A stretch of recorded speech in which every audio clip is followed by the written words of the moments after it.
anytime you get it coming back. First of all, if I may, first of all, let me say welcome.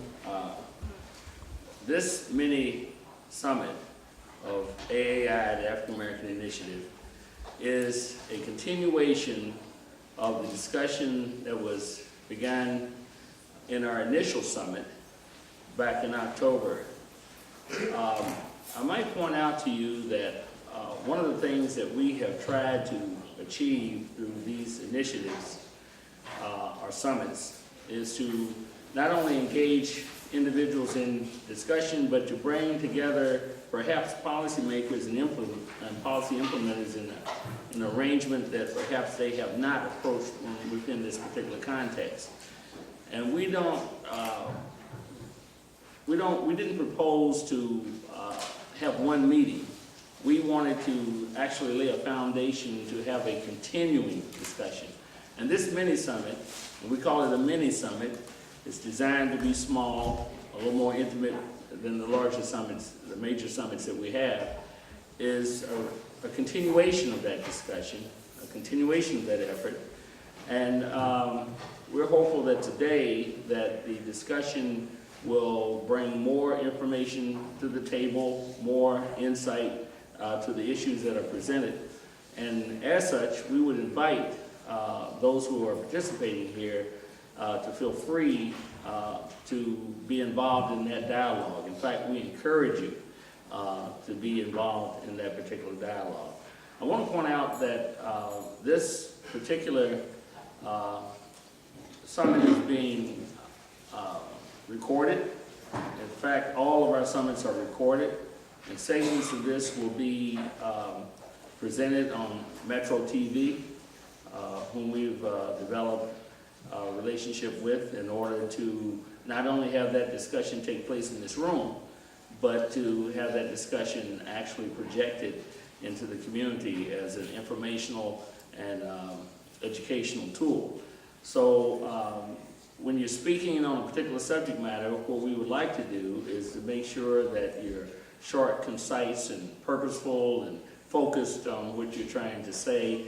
And it would be helpful if you, we don't want to get into editorializing too much, we want to get to the point. But if you have a point that needs to be made, an observation that needs to be expressed, do not hesitate to do that. We want to make sure that that happens. I want to say a little bit more about AAI.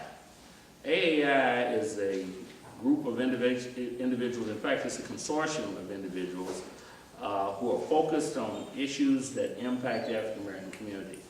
This education piece is just one of the foci that the African American Initiative is involved in. For instance, we had a major summit on education, we had a major summit on criminal justice system, and in November, early November, and I invite you right now, we'll have a major summit on economic development. So the major summits are held twice a year, and the mini summits are held periodically, and they may be an outshoot or outgrowth of any one of the major summits that we undertake. I might point out that mini summits are also, we employ that tool as well, even if we don't have a major summit, if there's an issue of tremendous import that we think the timeliness of it requires us to engage at that particular time. So I want to thank you for coming out, taking the time to do this, because we can't have this dialogue, obviously, without you being present and involved in this process. At this point, I would like to introduce the gentleman that will be carrying this process forward for the rest of the morning, Kevin Fields. I would ask him to come down. Kevin Fields is the point person on education for AAI. We're very fortunate to have him. We're very fortunate to have him to agree to moderate and give direction to this event this morning. So again, thank you so very much, Kevin. Thank you so much. Thank you. Good morning. I am Kevin Fields. I'm the Senior Vice President and Chief Operating Officer at Global Central Community Centers. I want to first join Senator Neal in welcoming you here to this forum. Before I get any further, I want to thank Senator Neal for his leadership in doing this work. We are here today to cover education in a little bit more depth than we did just a year ago when we were here in October of 2011, and we hosted the major education summit, which was the first AAI initiative under this format. And the mini summit today will help us to look back at some of those issues that were raised at the overall summit, but also allows us to get into it in a little bit more depth. I do want to first also thank Jefferson Community and Technical College for hosting us here today. Dr. Tony Newberry and his team have been gracious in hosting us for these forums, and we really appreciate all the support that we get from them. I also want to thank all of our partners who make AAI work. We are co-convened by 22 organizations in this community, and I will spare you the detail of who makes up that list of 22, but we have great support, and AAI from that standpoint is certainly a very viable movement within this community. The mayor's office has been very supportive of this effort. One of the working agreements we have with Mayor Fisher is that he meets with representatives of AAI on a quarterly basis. We had our most recent meeting with the mayor just a few weeks ago, and he couldn't be here today, but he did ask Tony Payton to come and represent him. So at this time, I'd like to invite Tony just to come up and have a few words on behalf of the mayor. Kevin, thank you AAI for inviting the mayor's office to participate, and thank you all for getting up this morning and showing the commitment to be here to talk about these issues.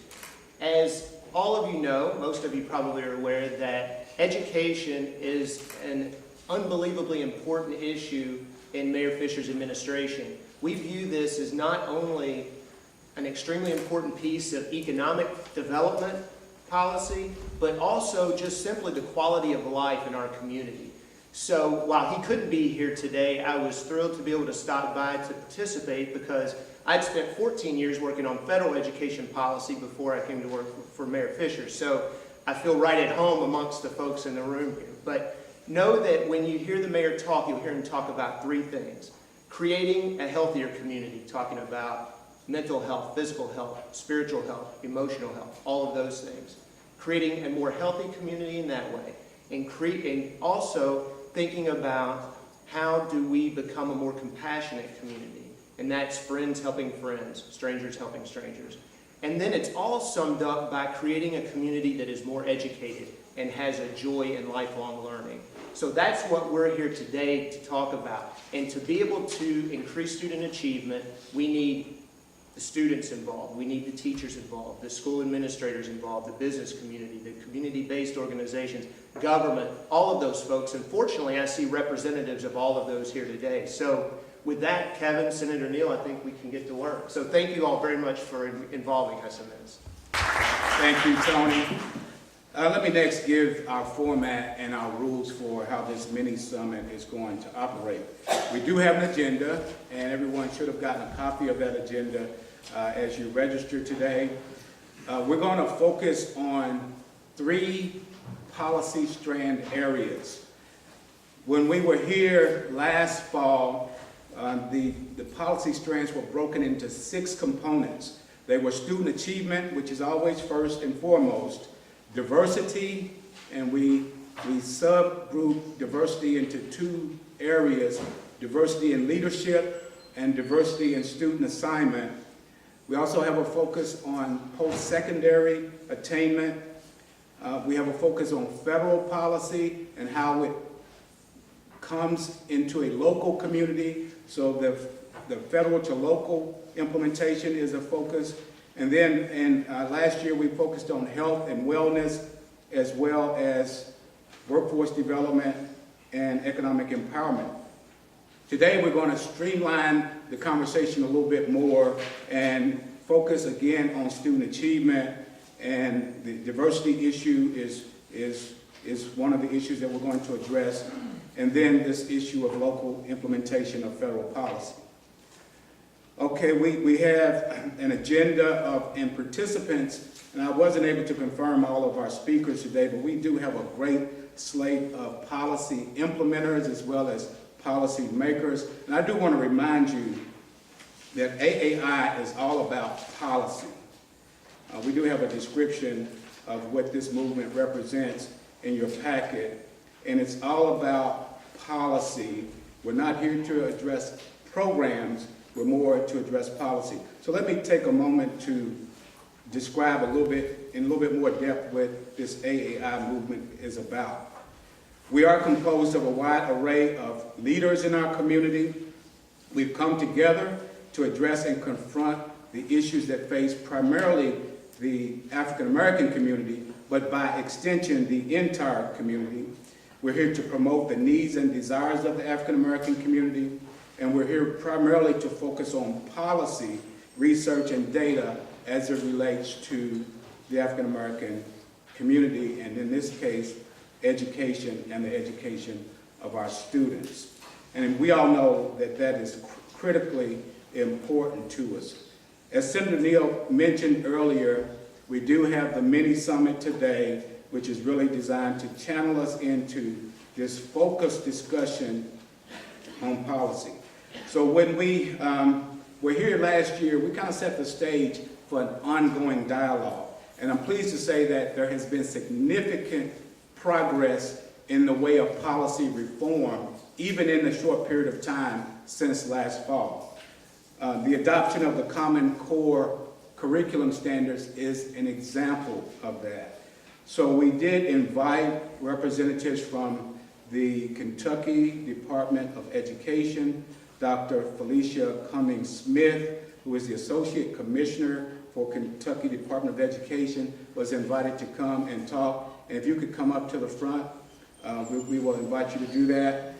Also, Dr. Karen Kidwell, who is also with the Department of Education in Kentucky. They were both asked to come and share with us as a community this issue of Common Core content. We know that that is a major reform movement, and we're pleased to say that Kentucky represents the leadership in this effort because we were the first state to adopt the standards of the Common Core. So without further, I'd like to introduce Kidwell. You both, you could have a seat here, Kidwell. And we'll just have a conversation about the Common Core. I don't know if you had anything formal to present with a PowerPoint. We do. With, you have given us an overview of the Common Core curriculum standards and its relevance to Jefferson County and where we are in the process. Given the informal context here today, I'd like to say thank you on behalf of the Department of Education to have the opportunity to participate in this discussion that is so very important to the department, but also to Jefferson County. We want to begin by saying both of us are a product of the Jefferson County Public Schools, and we are working diligently to ensure that we have a partnership that is strong and will get at the critical issues that I know that you've been discussing over the last few years as a part of the AAI movement. On the screen, we have just outlined the department's interest in what's happening in Jefferson County. We recognize that without Jefferson County and the students in this district, our state is not able to perform at the highest levels that it can. And when we look at these statistics and the department's interest, we want to really hone in on students of color, African American students, and what's happening as we think about student achievement and we have discussions about student achievement. I appreciate the context that was set in focusing on policy. And on behalf of Commissioner Holliday, we want to celebrate the work that has happened in the Kentucky legislature by pulling together the most comprehensive legislation and Senate Bill 1, 2009, that has placed all of the policy components in place to make real change happen in our state. Change that we know will transform what's happening in classrooms. It's difficult for us who are on the teaching and learning side to have a conversation about policy, but not how that translates into day-to-day practice for educators. Because at the end of the day, that's what matters. We can have all the policies in place, which we do, to make real change happen. And on the back of your agenda, where you highlighted food for thought, there are several policies that are mentioned there that state that we have all the pieces in place to make sure all of our children reach their highest potential. And so today, we're just going to touch on the Common Core Standards movement and how we will highlight how having new standards will improve teaching and learning for students of color and African American students particularly. So with that said, I want to make sure that I highlight this last bullet here, because as we move into a new accountability system, which was called for in Senate Bill 1, 2009, there will be some designations that are a part of the new accountability model. I understand later today you will have a discussion about K-PREP and the new accountability model. But most important to the work that you have in front of you as a community and the work that we're engaging in with Jefferson County are the supports that we can put in place for priority and focus schools. Focus with the intention on closing the achievement gaps and making sure that the legislation that preceded No Child Left Behind in Senate Bill 168 is a meaningful part of our discussions moving forward around accountability. And so our focus and our emphasis at the Department of Education is thinking and having conversations and coming up with innovative models to work hand in hand with Jefferson County as we move forward to ensure that African American children, but also other children of color who would fit in this population group for focus area, achieve at high levels. So, I understand that later this morning you'll also hear from several Jefferson County research and analysts and data experts, and so we're not going to go into the student achievement data as we had intended to, because I know that you'll hear the statistics of how in Jefferson County. But what we want to make sure that we highlight as a part of that reporting out is that when you think about children in the populations, gap populations, and particularly African American boys, they are not performing.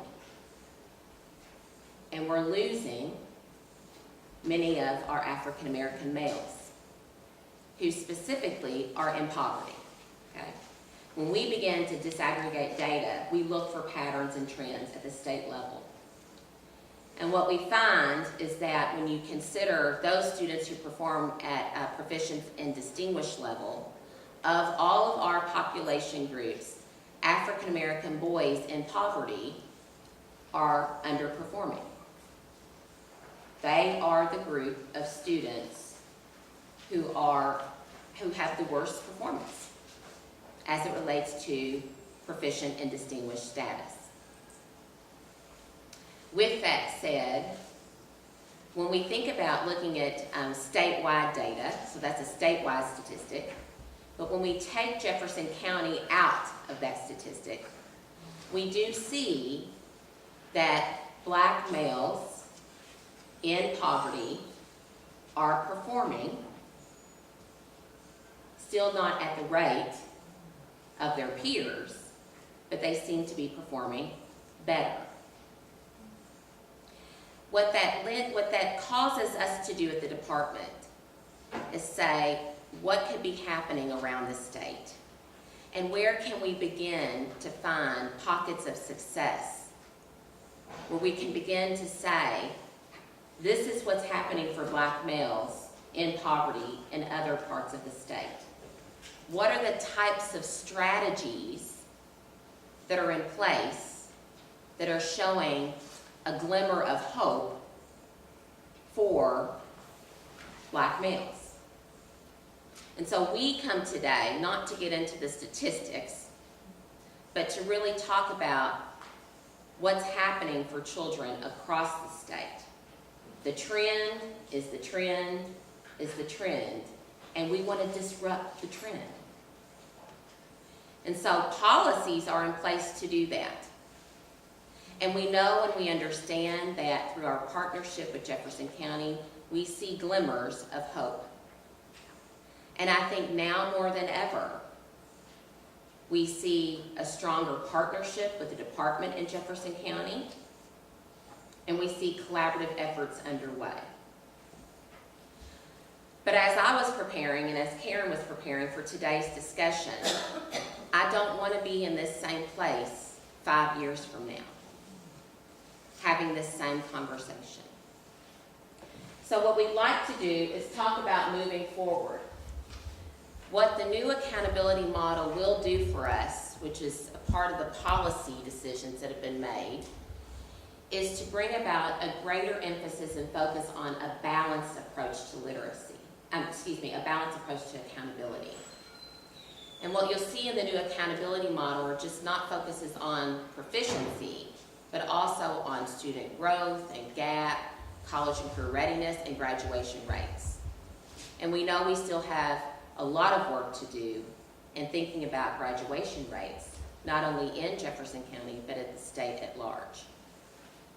So as we move forward, we want to make sure that you have a clear understanding of the policy that has impacted a new accountability model that brings about different kinds of conversations for a balanced approach to assessment. And different conversations will begin in October once we have our first release of statewide data. The one thing that I'd also like to add is that through this balanced approach to literacy, Senate Bill 1 also called for a different look at assessment literacy, and that is critical for you to understand as well.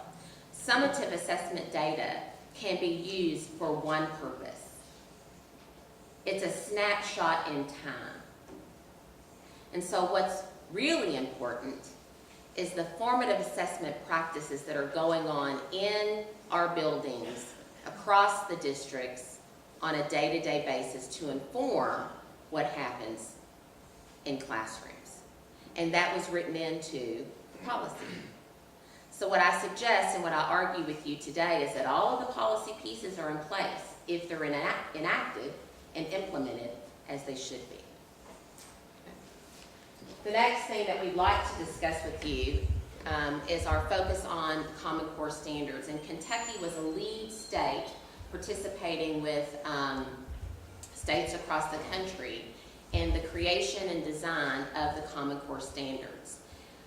We would meet regularly with the Common Core writers, and we're intimately engaged in providing feedback. But this one policy shift in designing and developing new standards for a different educational experience is what's driving the work in the office in which I provide oversight. The implementation of the Common Core standards brings about greater potential for what we believe will happen to accelerate student learning to college and career readiness. It brings about different conversations on the progressions that are necessary, which Karen will get into the more deep conversation with you in just a minute, about the progressions of learning and where we expect students to be in mastery toward college and career readiness. But it also causes us to have different conversations about 21st century skills that we expect out of learners as they leave high school today and enter into the post-secondary experiences or careers. And so we wanted to make sure that we have provided for you during our discussion and panel discussion an overview of what you can expect to hear more about as we move forward with this policy shift in implementing new standards. Jump right into looking at what you can expect to see that will look differently in both the teaching side and the learning side of school with the implementation of Kentucky's core academic standards. Okay, good. You already got us there. So when we look at the English language arts standards, most significantly, one of the things that, if you've had a chance to look at them, or if you start to talk to students or teachers, is that while we have had an emphasis on reading and writing primarily in the past in our English language arts classrooms, we now also have a focus on speaking and listening as well as reading and writing, because we recognize in a 21st century world that we live in, the ability to communicate in a variety of ways effectively is going to be essential to success in the world. So we're very excited that we think this will really be an opportunity to engage more students and to be able to apply their learning in more authentic context. We also have seen a shift in the English language arts standards in an attempt to apply them across content areas. Traditionally, you would have had experiences with reading text, maybe reading novels or something like that in high school or in middle school or even elementary school in your reading class or your English class. But these new standards have spelled out explicitly what kinds of literacy practices should we be seeing happening across the curriculum. What does it look like if you're in a science classroom to engage with scientific or popular text around science and be able to understand those and translate those into new ideas and new understandings at the student level? How would you actually write or defend a position in your science class based on some research that you had done? How would you present an argument? How would you communicate that in a variety of modes? The new standards spell those things out explicitly in science and social studies and history for our classrooms. There's also an increased emphasis on complex text. When we analyzed what was happening across English language arts classrooms or literacy in particular, what we realized is that in an attempt oftentimes to make sure that students could engage or read the text, we brought the level of complexity or difficulty of that text down. And it often had the unintended effect of disengaging students. Students want to read what's on their mind. They want to read what's popular. They don't want to read something that was on a topic that was way beneath them possibly just because it was on a reading level that they were given or deemed that that's where they needed to read. So we should be seeing tremendous shifts in the text that students are asked to engage in. Now, is it going to be easy? It's not going to be easy, and we've been working with leadership teams across our entire state. We've asked every district to name a leadership team of some key English language arts teacher leaders, some key mathematics teacher leaders, some school leaders, and district leaders. And we've been meeting almost monthly with these leaders in a learning community setting to solve these problems of practice, to share resources, to talk about how can we create these engaging opportunities for students to learn and really achieve at the level these standards demand. So we're excited about that. Let me show you what a progression looks like in English language arts. And I recognize this may be a little bit difficult to read if you're further back, but I tried to color code so I could give you a sense. If you were to dig into the new Common Core standards in English language arts, in our state they're called Kentucky Core Academic Standards. If you start at the bottom, this shows from kindergarten through senior high school. one particular strand or one particular standard that moves the student toward college and career readiness. The college and career readiness standard is at the very top, and it says that by the time kids are juniors and seniors in high school or have attained that level, we want to see that they're able to cite strong and thorough textual evidence to support analysis of what the text says explicitly, as well as inferences drawn from the text, including determining where the text leaves matters uncertain. So we want them to become skeptical readers, critical readers, and so there are a lot of underpinning skills that have to happen beginning at kindergarten to ensure that by the time our kids leave high school, they have that competency. So if you back it down, you'll see that in kindergarten, I've put the key learning pieces in green, and then everywhere you see something that's underlined, that's the new learning that builds on or progresses from the prior learning from K through 12. So just an example, you see that in kindergarten, it says with prompting and support, ask and answer questions about key details in a text.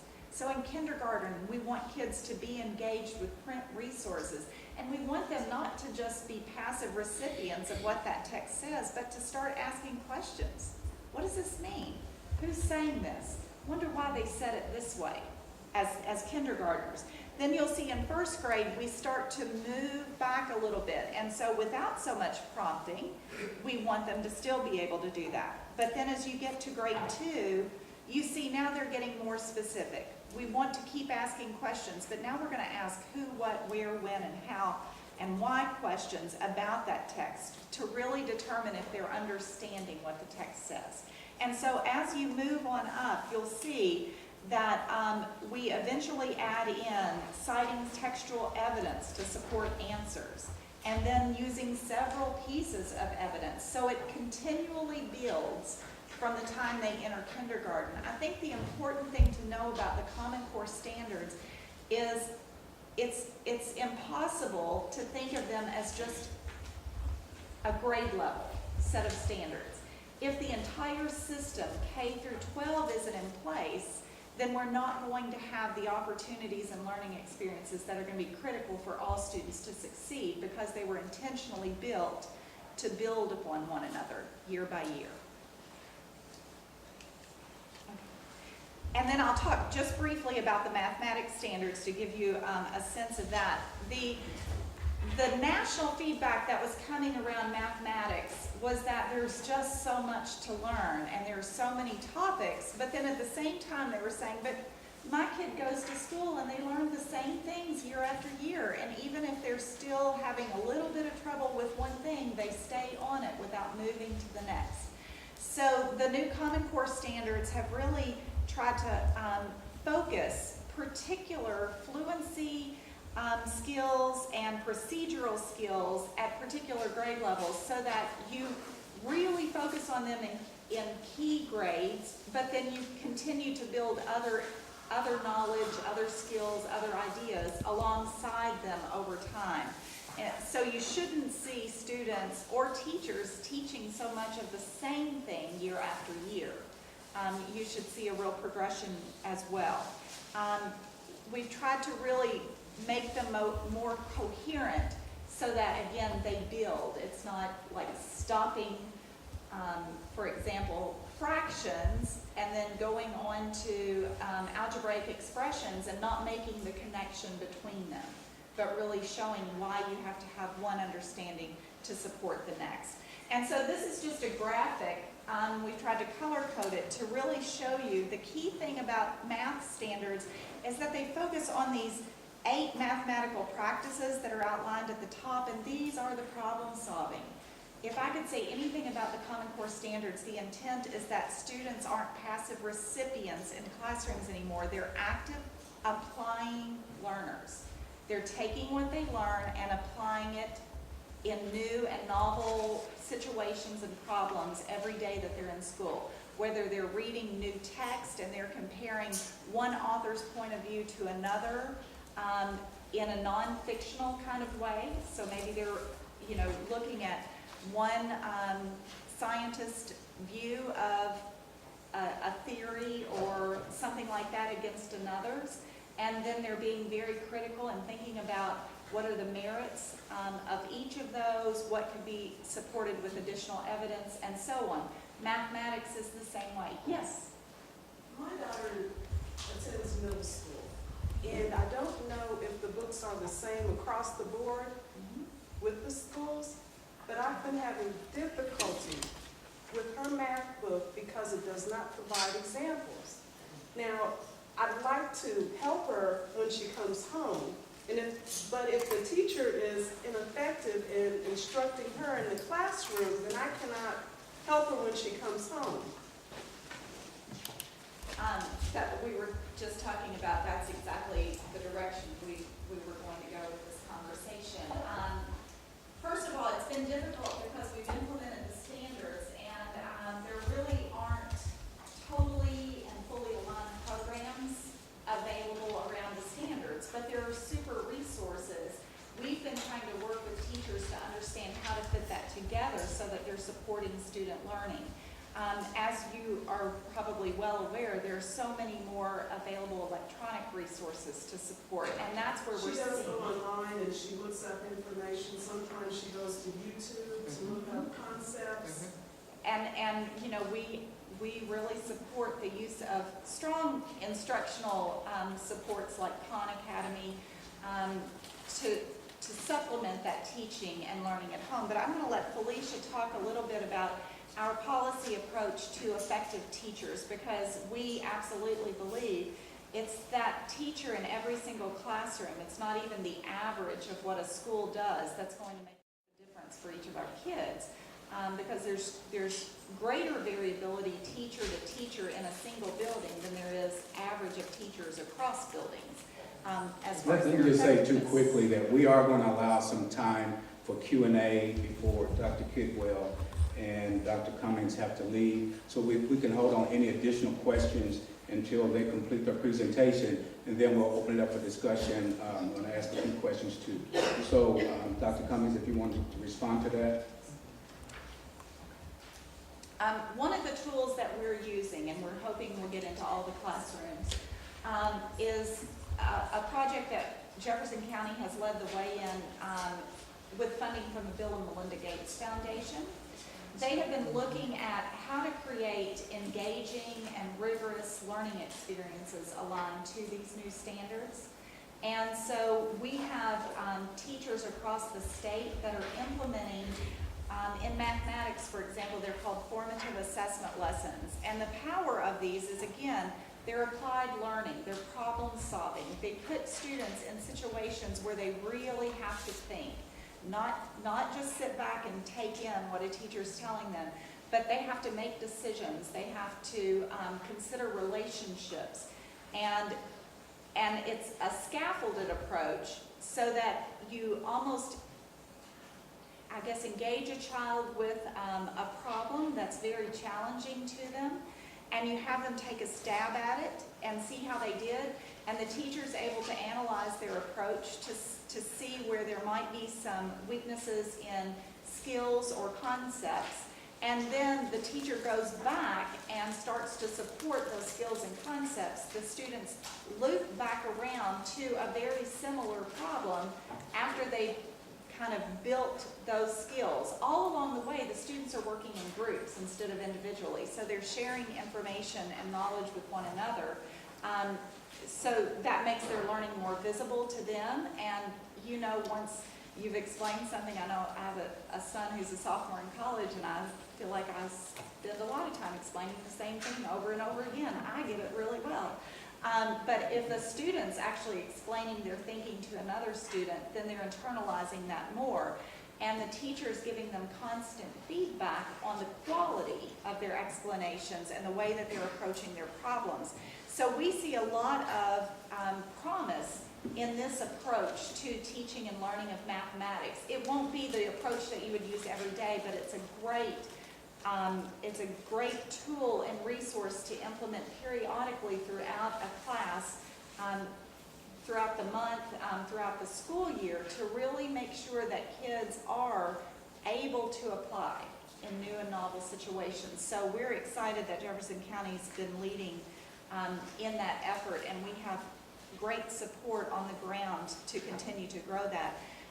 We have a similar project with the Bill and Melinda Gates Foundation with literacy that does much the same thing. It really forces students to get into primary and original text, sometimes historical documents, but it asks them not only to read and engage with the text, but it asks them to produce in writing or in speaking some kind of project that really shows their ability to assimilate and answer a particular problem or challenge that was posed about that particular piece or collection of pieces of writing.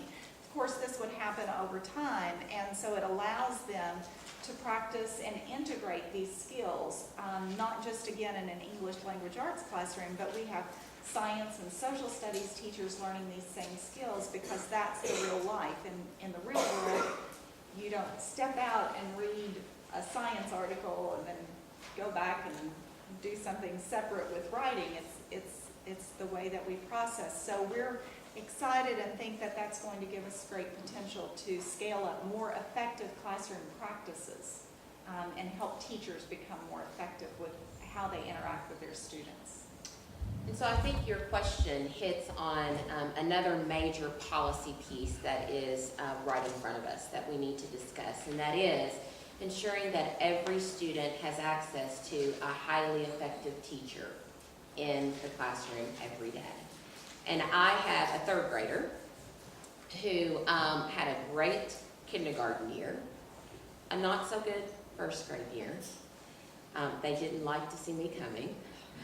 And a fabulous second grade year, and she's into her third grade year with great success. But what that tells us is directly linked to what Karen said earlier about the research. There's greater variability in what happens in a school than across schools. And the issue at hand is ensuring that we have highly effective teachers in place.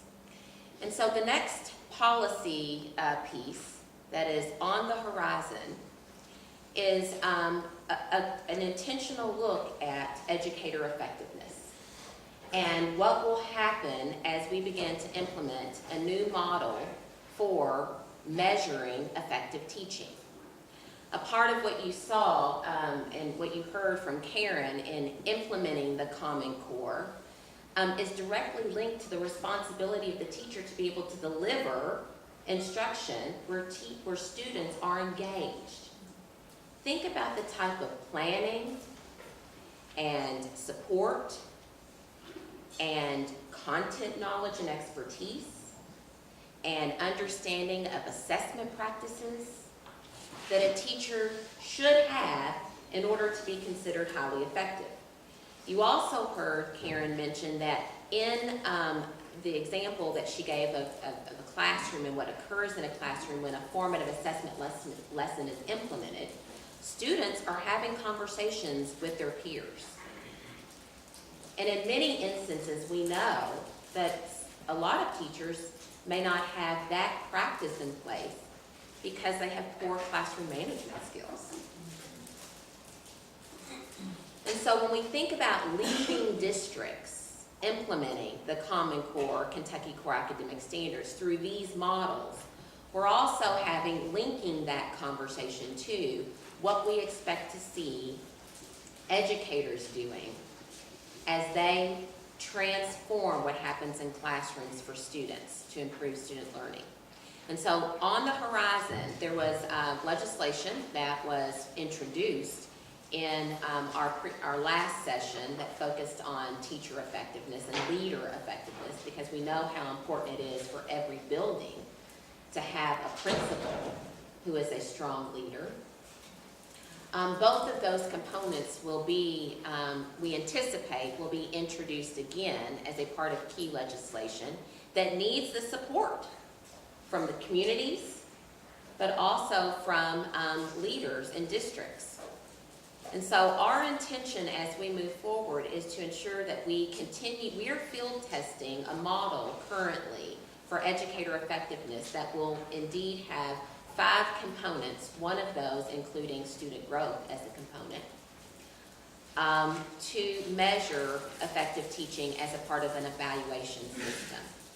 Our hope is that we can get more districts engaged in this field testing process so that we can ensure that the types of experiences and examples that you heard in implementing the Common Core, Kentucky Core Academic Standards are embraced by teachers, and then we can measure that effectively. Our current evaluation system is really based on observations in classrooms. And you'll hear teachers say, I have to prepare for my observation. And they even chuckle about it because they think what you can do in one day when one person comes in may not be what is happening in the classroom on a day-to-day basis. So the observation piece of our current evaluation system is not comprehensive enough. Teachers are calling out. If they're going to be deemed as effective, then it should be a comprehensive system in place. One that includes student growth, but is not solely dependent on student growth.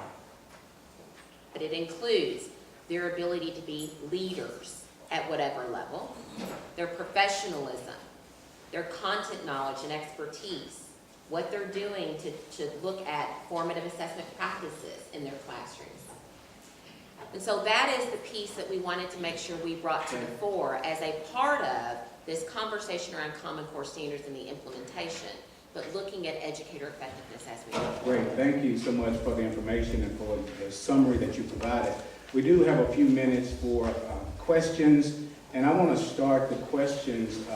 The information that you both have brought about the Common Core standards is rich, it's new, and we know that it's being implemented. So we commend you at the state level for being amongst the leaders in the nation and bringing that to us as a community. Certainly commend our local district for adopting and implementing in a leadership way. But from our perspective in the community, we're concerned. And one of the concerns is the proverbial achievement gap. And we're talking about the gap as defined by Senate Bill 168. So one of the questions as it relates to the Common Core standards is, what can we do at the policy level to preempt the notion that the gap could possibly widen based on these new standards and the assessments that go along with it? What can we do to preempt that? Do you have any thoughts around that?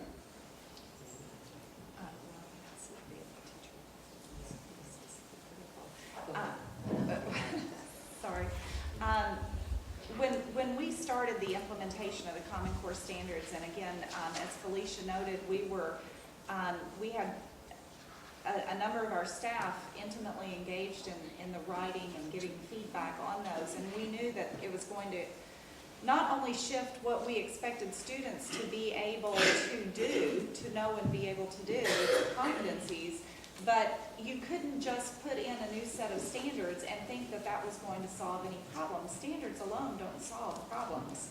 It goes back to, do you have teachers who can effectively engage students in quality learning experiences that are geared toward those standards and that aren't being watered down, minimized, because it's easier to deal with, this, or, when teachers say, but my students just, they don't have this, and instead of, kind of really digging into it and being very analytical about, well, what is it? It's generally not that students don't have any foundation at all. It's being able to be a diagnostician and say, what part of this concept are they stuck on? Because if I can figure that out, then I can move them beyond. And so when we implemented the Common Core, our entire plan was based on wrapping it around, or wrapping it inside of what we refer to as characteristics of highly effective teaching and learning. And we have worked for several years to establish and get a research base on what those practices were that really made for not only effective teaching, what teachers would be doing, but we defined what students should be doing in those classrooms ineffective classrooms. So we've tried to take that approach, that you have to deal with the quality of the teaching, the effectiveness of that, if you want to improve student achievement for all students. I think the thing that I would add to that is related to the types of supports we have in place for students. So we have policies that indicate that students should have various opportunities for additional supports, right? Mhm. So if we anticipate that there will be a further gap in student performance, I think we need to re-examine how we're targeting our resources and examining our policies that are currently in place around the types of supports that students would need to then further accelerate their progress. So I would argue that we look at resources in a different way, which we have done at the department level as well. Make sure that they're targeting the students most in need. And then I would argue that we need to look at policies that are in place around supports for students. Great, excellent. Got one more, then I'm going to allow some time for audience questions, maybe one or two. Dr. Cummings, you spoke about the policies that are emerging around teacher and leader effectiveness in education. And that's great, that sounds great. But we're also concerned about education for family leaders, for parents, those who support children outside of the school system. What policies could we address that will help further educating and empowering parents, for example, to support the Common Core advancement? You know, this was at the heart of the Kentucky Education Reform Act. And the Reform Act was in the 1990s, was based on getting parents involved and getting the communities involved in new and different ways. And I would argue that that piece of CARA probably was not as elevated, and we didn't have strategies in place to effectively ensure that parent involvement and community involvement was at the center. And I bring that forward primarily because in my experiences with having a child in the school system, parent involvement was defined in a very different way than I think than what the community had envisioned it to be. It wasn't supposed to be bake sales and muffins for moms. And you chuckle, I hear, but it's because that, in some instances, was the first best effort. I'm not criticizing, I'm suggesting that that was the first way to get parents involved. And I think in Jefferson County, we have strong examples of how the community has taken hold and demanded something different for schools in their community. And so I would say the state has a lot to learn from the examples that are here in Jefferson County. But I think that the very basis of our work was to ensure that parents and communities in the CARE Reform Act were engaged partners and engaged in new and different ways. So. Thank you very much. Now, we're actually breaking from our format because we have more time for Q&A at the end as a part of our discussion panel. But Dr. Cummings and Dr. Kidwell have to go back to Frankfurt, so before they got out, we wanted to allow just a few minutes. So we may run over this segment just a few minutes, but we need short questions. We don't need presentations from the floor, short, concise questions to allow time for response. And we're only going to have time for just a few, so I want to apologize in advance that we're going to have to cut it short. Alliance for Educational Outcomes. You mentioned about teacher effectiveness, and in there you spoke of student growth as a part of that. I've heard those terms before, but I'm not quite understand what does it mean. Is that academic growth or some other growth? That's what I'm concerned with, is producing the academics with student growth? So teacher effectiveness, as I mentioned, has 5 components, and it focuses on multiple measures for a system, right? In which student growth is one of those. Another measure is student voice. We will be administering a student voice survey where students can provide their perceptions of their learning experiences based on teachers that they engage with on a day-to-day basis. So another measure is student voice. We see right now that the highest correlation in what students are saying about their teachers seems to be directly linked to their student performance, and achievement. So, student growth as a measure of one of the 5 is being defined currently, okay? And I say that because everywhere across the nation, what does it mean to include student growth in a teacher effectiveness system? What we know to date is that we will have a growth model in place with our new accountability model, which will attribute to teachers in the tested areas, in English language arts and reading and math. We know that we can look at student growth percentiles and give some attribution to a teacher effectiveness related to those particular teachers for grades 4 through 8. The complicated piece of that is that group of individuals, that group of teachers, quite honestly only represents 30% of our teaching force. So the rest of the teachers, the 70% of teachers who are in non-tested grades and subjects, are what's causing more of the conversation to emerge.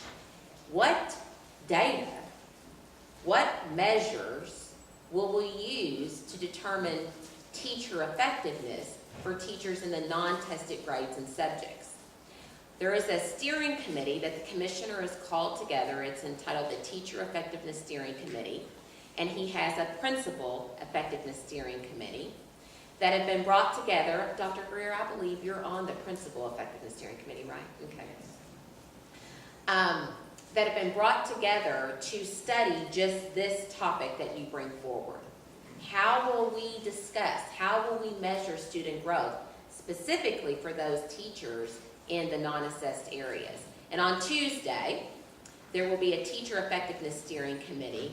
Those minutes of those meetings are made public on the KDE website. You can track and monitor those conversations and recommendations that steering committee will be bringing forward to the Kentucky State Board of Education.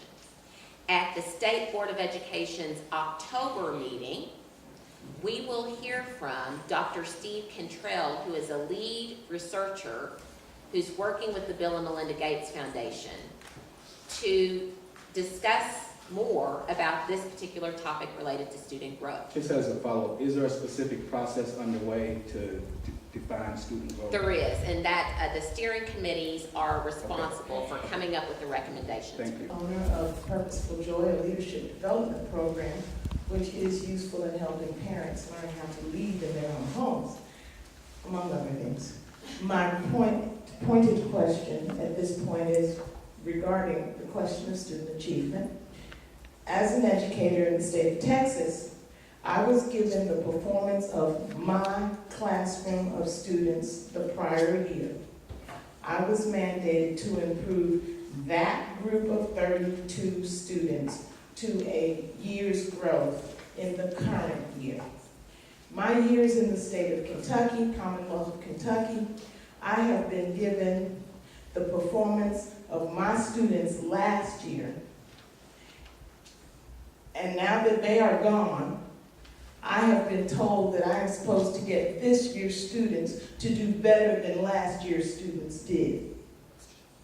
We have been comparing apples to oranges.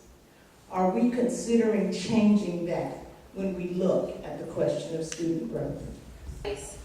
Are the lessons learned as we move forward. We're looking at that model that you referenced in Texas.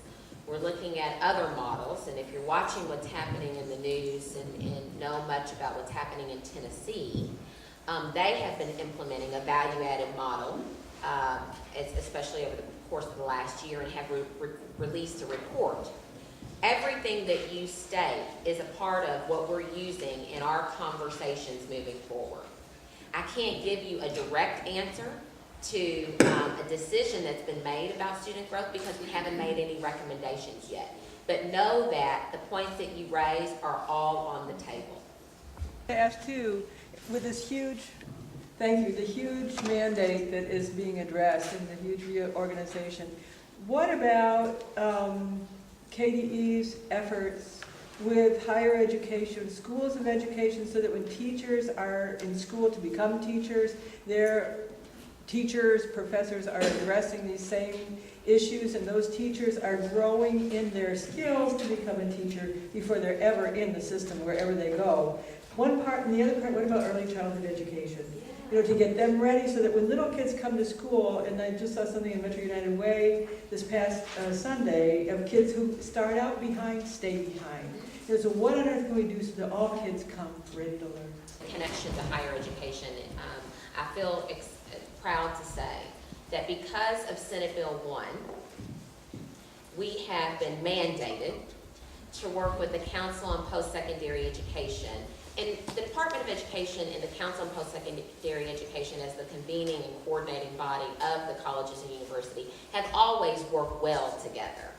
But what happened as a part of Senate Bill 1, it required us to work in a different way, in a more public and high-profile way, which meant all of you must come together to have these conversations, not only about implementing the Kentucky Core Academic Standards or Common Core Standards, which higher education, faculty from higher education have been involved and engaged as facilitators in our network meetings that you heard Karen mention, is also being woven into classrooms, faculty classes on a regular basis.